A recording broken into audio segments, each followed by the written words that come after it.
성도 여러분들 안녕하십니까? 오늘 이 매일 말씀 묵상 개인 경건의 훈련의 시간에 함께 하신 여러분들을 진심으로 환영합니다. 하나님을 사랑한다고 하는 것은 이웃을 어떻게 사랑하느냐로 드러난다고 했습니다. 우리의 일상이 주변에 도움이 필요한 사람들에게 어떻게 연결되어 있는지가 아주 중요한 문제라고 하는 것입니다. 오늘 그러한 자신을 살피시는 하루가 되시기를 간절히 바랍니다. 함께 기도하시고 시작하겠습니다. 하늘에 계신 아버지 하나님, 오늘도 우리에게 하루를 주셔서 이 삶을 의미 있게 살아가게 하시니 감사를 드립니다. 주님께서 우리와 함께 하심을 굳게 믿게 도와주시고 주의 사랑을 실천하는 저희의 삶이 될 수 있도록 저희들의 삶을 이끌어 주시옵기를 예수님의 이름으로 간절히 기도드립니다. 아멘. 오늘은 7월 3일 목요일 소재입니다. 제목은 변경된 계획. 우리는 이번 과를 통해서 출애굽기 1장과 2장의 내용을 다루고 있습니다. 모세의 운명을 바꾸는 일들이 그의 일생에 몇 번 있었는데 첫 번째는 나무 상자에 넣어져서 나일강에 떠내려갈 그때였고, 두 번째는 바로의 왕궁에서 살다가 살인을 저지르고 광야로 도망가는 그 때였습니다. 출애굽기 2장 11절부터 25절에 그 내용이 상세하게 나옵니다. 그 사건의 내용은 이렇습니다.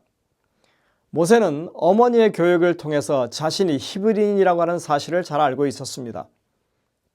출애굽기 2장 11절은 이 사건이 모세가 장성한 후에 일어난 일이라고 밝히고 있습니다. 사건이 매우 위중했기 때문에 모세는 이 사건 후에 즉시로 미디안 광야로 도망간 것으로 기록되어 있습니다. 여기서 장성한 후에라고 하는 것은 그의 나이가 40이었다고 하는 것을 근거로 말하는 것입니다.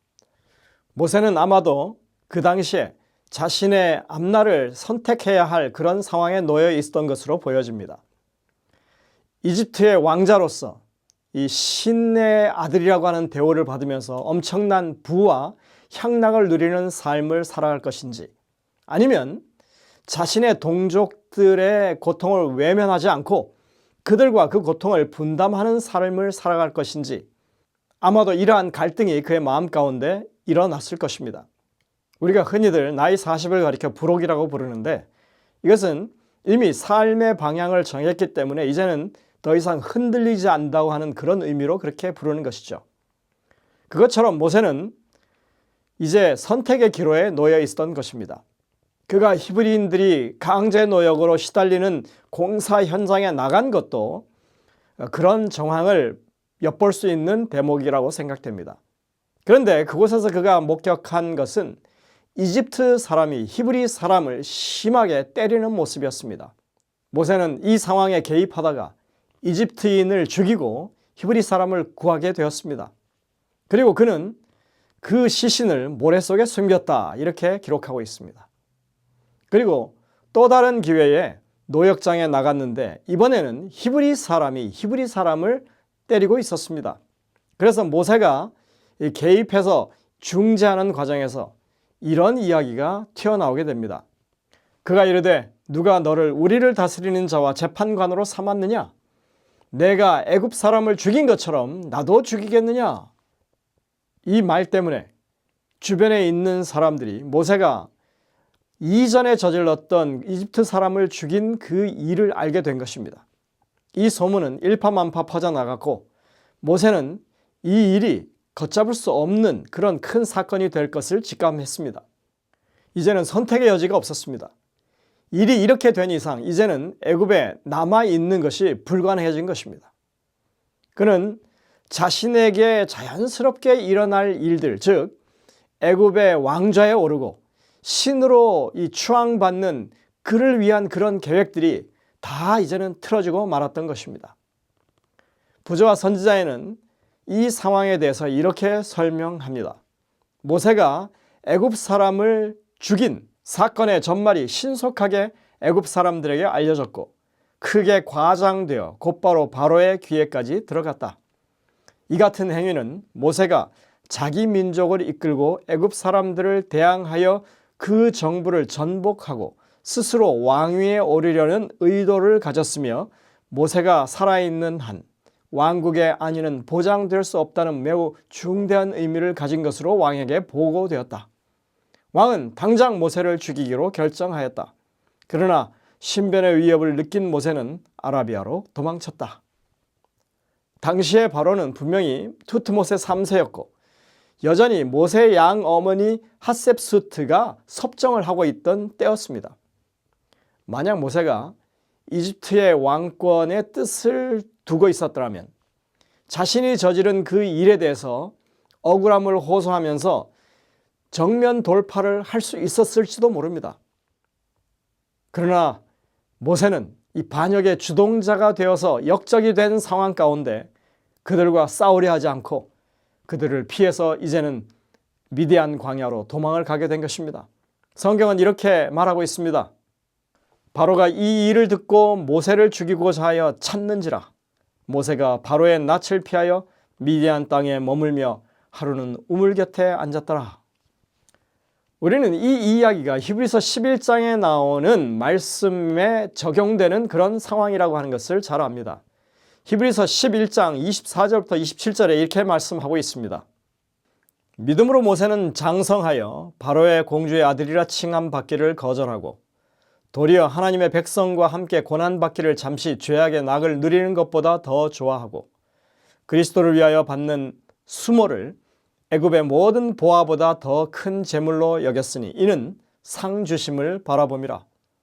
믿음으로 애굽을 떠나 왕의 노함을 무서워하지 아니하고 곧 보이지 아니하는 자를 보는 것 같이 하여 참았으며. 여러분들, 사람을 죽여서 히브리 사람을 구하는 것이 하나님의 방법이었을까요? 결코 아닙니다. 이것은 오히려 모세가 40년 동안 애굽의 왕궁에서 교육받은 그 교육의 결과라고 볼 수 있습니다.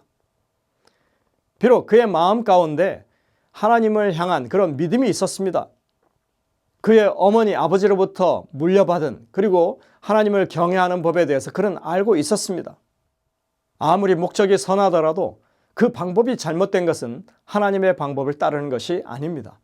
이제 그는 하나님께 교육을 받는 일이 필요했습니다. 어쩌면 모세의 생각 가운데는 본인이 왕이 된다면 그가 히브리 사람들을 해방할 수도 있다고 그렇게 생각했을지 모릅니다. 하지만 여러분들, 그런 계획이 결코 시행될 수 없었던 것입니다. 우리 중에 어느 누구도 자신의 삶을 구체적으로 계획해두고 그 계획한 대로 이루며 사는 사람은 없습니다. 때로는 그저 닥쳐진 그 상황 가운데서 내가 선택을 해야만 하는 그런 경우가 대부분인 것입니다. 그런 순간들이 바로 믿음이 필요한 순간들입니다. 모세가 왕궁에서 잠시 죄악의 낙을 누리기를 포기했을 때, 그리고 애굽의 모든 보화를 그가 거부했을 때, 하나님의 백성과 함께 고난받기로 선택했을 때 그는 하나님을 의지하고 모든 것을 하나님께 위탁하는 그런 순간이었던 것입니다. 모세는 자신이 거짓 신이 되기보다는 참 하나님을 섬기는 경배자가 될 것으로 선택한 것이었습니다.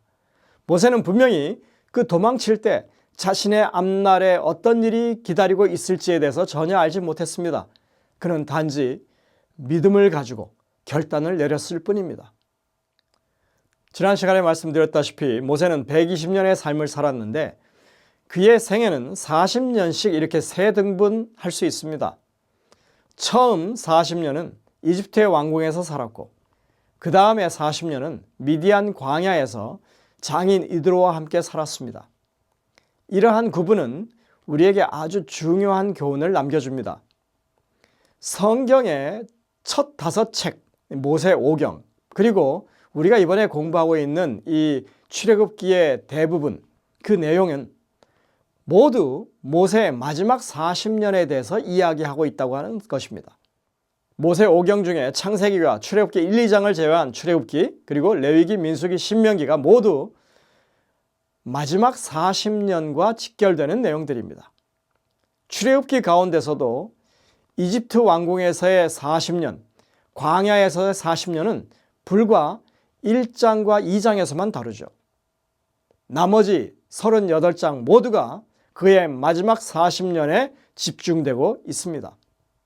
비중으로 따져보면 모세오경의 약 72% 이상이 이 출애굽 이야기입니다.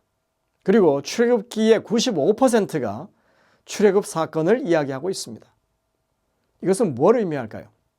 이것은 우상숭배로 가득 찬 이 세상을 향해서 참 하나님의 본질과 성품을 드러내고 증거하는 것이 이스라엘을 부르신 하나님의 참 목적이라고 하는 것을 우리에게 가르쳐 주는 것입니다. 영감의 교훈에 보면 이 모세 시대에 있었던 이 바로 왕궁의 이런 그 정서에 대해서 이렇게 설명해 주고 있습니다. 모세가 애굽에서 도망한 후 40년 동안 우상 숭배는 승리한 것처럼 보였다. 해마다 이스라엘 사람들의 희망의 불빛은 희미해져 갔다. 왕과 그의 백성들 모두 그들의 권세를 크게 기뻐하고 이스라엘의 하나님을 조롱했다. 이러한 정신은 모세와 대결했던 바로에 이르러 최고조에 달했다. 바로가 하나님의 명령을 반대한 것은 처음부터 끝까지 무지의 결과가 아니라 그분에 대한 증오와 도전의 결과였다. 모세는 그런 일을 겪지 않았더라면 자신이 이 세상에서 신의 아들처럼 살 수 있었습니다. 그 자신이 우상 숭배의 주인공이 될 수 있었던 것입니다.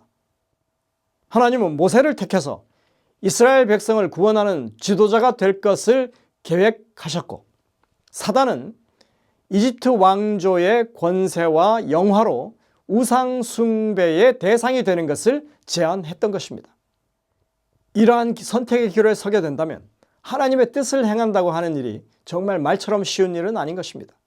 그냥 어쩌다 보니 떠밀려서 우연히 그 길에 들어섰기 때문에 그의 마지막 40년을 힘겹게 이스라엘 백성들을 끌고 다니는 그런 삶을 살았던 것일까요? 성경은 그런 것이 아니라고 말하고 있습니다. 모세에 대해서 이야기하기를 보이지 않는 분을 보는 것 같이 해서 참았다. 이렇게 그를 참 신앙인으로 묘사합니다. 그는 그렇게 성장했고 그 선택의 기로에서 믿음으로 하나님의 뜻에 따르기로 결단했다고 하는 것입니다. 그는 개인적인 안위와 영달을 꾀하지 않고 하나님을 높이고 하나님의 나라를 건설하는데 자신을 봉사하기로 그렇게 삶을 선택한 것입니다. 성도님들, 우리 모두가 자신을 위한 삶을 살아갈 것인지 아니면 하나님의 나라를 위해서 그 하나님의 나라를 세우는 일에 봉사하며 살 것인지를 여러분들 자신을 돌아보며 선택하게 되시기를 간절히 바랍니다. 기도하시겠습니다. 하늘에 계신 아버지 하나님, 참으로 매 순간이 하나님이 우리와 함께 하시고 우리를 붙들어 주시는 순간임을 기억하게 하여 주옵소서. 우리가 어떤 선택을 할 것인지 신중하게 고려하고 저희들이 선택하며 주님의 편에 설 수 있도록 저희들을 이끌어 주시옵기를 예수님의 이름으로 간절히 기도드립니다. 아멘.